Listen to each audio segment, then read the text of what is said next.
Hello and welcome to the Evercade Retreat. Gene Joke here, and today I'm ticking off a few more games to add to my ever-growing list where I rank every Evercade game ever. Today I'm going to do a few of these C64 games which I really don't have a lot to say about, or think a whole lot of really. Well, in some cases some of them I quite like, but they're just very basic. But anyway, let's get started. So from the C64 Collection 1 we have Subterraneia, a shoot 'em up where you navigate a subterranean area, shooting some enemies, blasting some scenery and progressing through levels.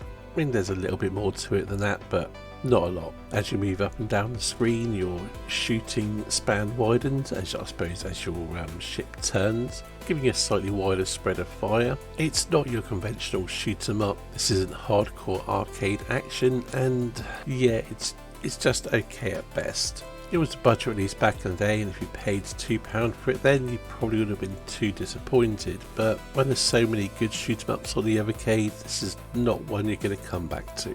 Placing it in my overall ranking list, I would put it above Cannon Bomber Arcade, but below Sky Shark, the NES port of Flying Shark.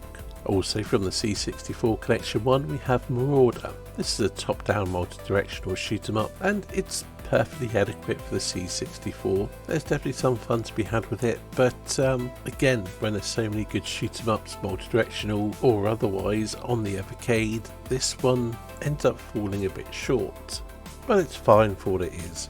Placing on my overall ranking list, I would put it above Burglar X, but below City Hunter and the Shrines of Peril. So next we have Iridis Alpha, also from the C64 Collection 1, and this is the first Jeff Minter game to come to the Evercade. It's described as a shoot 'em up, and you do indeed shoot things, but there's much more to it than that. You have a dual screen type thing and different modes and activities you have to do to progress, and I'll be honest, I don't get this game. I've tried to like it, I've tried to learn it, but it just doesn't gel with me. I don't find the gameplay experience interesting or exciting, just frustrating. I suspect if you could get the hang of it, you'd probably have a lot better time with it than I have. But placing it on my overall ranking list, I would place it above Earthworm Jim 2, but below Cannon Bomber for the 2600. And next we have Alleycat, a racing shooting type game that seems to divide people somewhat.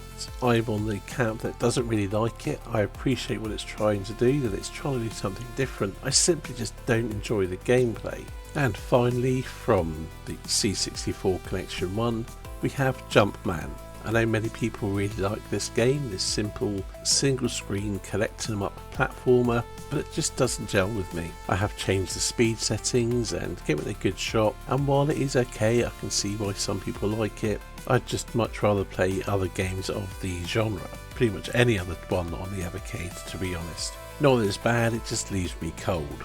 So placing on my overall ranking list, I would place it above Speedball but below Karate Champ. So moving on to the C64 Collection 3, and we'll dive into Jumpman Junior. And pretty much everything I said for Jumpman applies here, so I'll just go straight on to ranking it.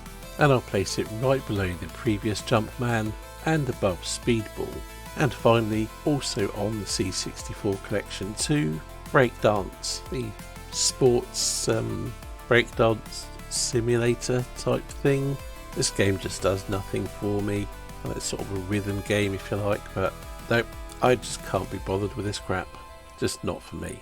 To place it on my ranking list, I would put it above Little Tales of Alexandria, but below Frogbog. Anyway, that's it for this video. Thank you for watching, and I'll see you in the next one.